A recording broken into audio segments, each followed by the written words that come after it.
This episode of Soldier Knows Best is brought to you by Jack Threads. Hey, what's up guys, Soldier Knows Best here. Here's my review of the brand new Sony PS Vita. This little bad boy right here is supposed to give you an awesome gaming experience while on the go. So I'm going to talk about the hardware, I'm going to talk about the software, talk about the games and everything else in between. So I'm going to jump right into it with the hardware. Now the Vita is a very sexy, well-designed device. I like everything with it as far as the looks. It's not that heavy at all, but it is right there on the verge of being uncomfortable if you want to carry this thing around in your pockets. It's a little bit too long for that. But overall, I think it feels very solid. I think it will be able to survive a couple drops or two if you do happen to drop that. I'm not going to test that in this video. On the front of the Vita, you will find the D-pad and also just the regular standard action buttons that you come in love with PlayStation controllers. And also the Vita does have dual analog sticks. It's going to be really great for first-person shooters. However, I do wish the analog sticks were just a little bit bigger for my taste. And to the sides of the analog sticks, you will also find the speaker grills, but the speakers aren't the loudest. They'll be loud enough to get the job done, but if you do have a lot of background noise, these speakers may have problems keeping the audio up to your liking as well. Now the Vita sports a 5-inch OLED touchscreen on the front, which looks very nice, has awesome viewing angles, and with a resolution of 960 by 544, it's really going to make your games and other media look really good. Now moving to the top of the Vita, you'll find the shoulder buttons, which are really good. And also you'll find the power button, the volume buttons, and also the little slot to put in your game cards. On the bottom, you'll find the headphone jack and the charging port. And also the Vita does sport 2 cameras, one in the front, one in the back. Now both of these cameras are VGA, so no HD here, so you're not going to be recording your home movies with this thing. But it will provide for very cool gaming opportunities for augmented reality, where basically it'll overlay a game to whatever your camera sees. So if you're in the room, you'll have people fighting on the floor or fighting and doing other things inside the room, or explosions going on to make you feel like all that stuff is happening right there next to you. So that's primarily why these cameras are in there, so I can't expect too much for the quality of the cameras. It does have one trick up its sleeve. On the back, you'll find a touchpad panel, which is going to be cool for games like Little Deviants, where you can manipulate the world using your fingers on the back and control your characters in other games. Now, it is kind of unnatural and uncomfortable at first once you start using it, because this is the first time probably you ever use a device with it. But over time, you will start to get the hang of it, and it can be very useful because it frees up the screen on the front, so your fingers aren't blocking it, and then just provides another dynamic to certain games. But again, this is kind of wait and see to see how developers actually use this in games and take advantage of it fully. Inside, you'll find the ARM Cortex-A9 quad-core processor. It has built-in microphone and GPS. Also does have the 6-axis motion sensor, and you can also get either the Wi-Fi or the 3G version of the PlayStation Vita, and that 3G also does Wi-Fi as well. But here in the United States, the 3G is going to be going through AT&T, and this is the 3G version that I'm reviewing for this video. So overall, I would say the hardware for the Vita is pretty doggone good. I like the control layout. The touchpad on the back is a nice addition. But one thing the Vita is missing, though, it doesn't have any built-in internal storage, so you have to buy separate the Sony specific memory cards for the Vita, which can get pretty pricey. I mean, 32 gigabytes will run you about $100, so that's a lot of money for those. But other than that, I would say the Vita has some pretty nice hardware. All right, now I'm going to talk about the OS on the PlayStation Vita. Now, I'm not a huge fan of this bubble type of layout, and I'm still not totally used to it yet, but it does get the job done. And all these little things represent an application or a setting or a game that you do have on here. And you can rearrange these to your liking if you tap and hold on them. Now you can move them around. Also, too, from this same screen, you can change the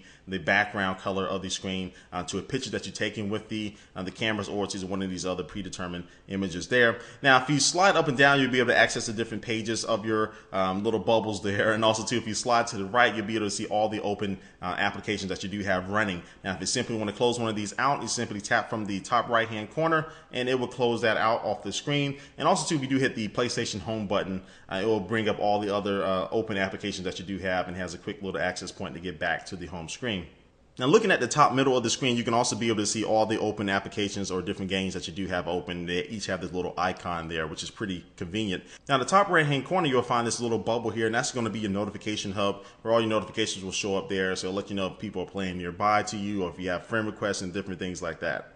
Now, within the OS itself, you'll find different things like a party application that allow you to talk to your friends using the microphone, and also then challenge them to a game if you wanted to. And also, they do have an application called Near, where it'll help you find different people who have PlayStation Vitas near to you, and now you can interact with them and see their games and different things like that. And also, too, the remote play for it is pretty nice, which will allow you to play people, like somebody has the Wipeout game on the PlayStation 3, and you have the Wipeout game on your PlayStation Vita. Now you can challenge them head-to-head in multiplayer as well, so that platform gaming is present here with the PlayStation Vita 2. Now the Vita does also have the PlayStation Store where you can download and you can rent movies or TV shows, or you can get music, and also too you can get games from the older PSP game systems. You can download those games into your Vita, and also too you can download the new games for the Vita that is going to be cheaper since it is a digital version onto your Vita if you wanted to. Of course, you're going to have a memory card.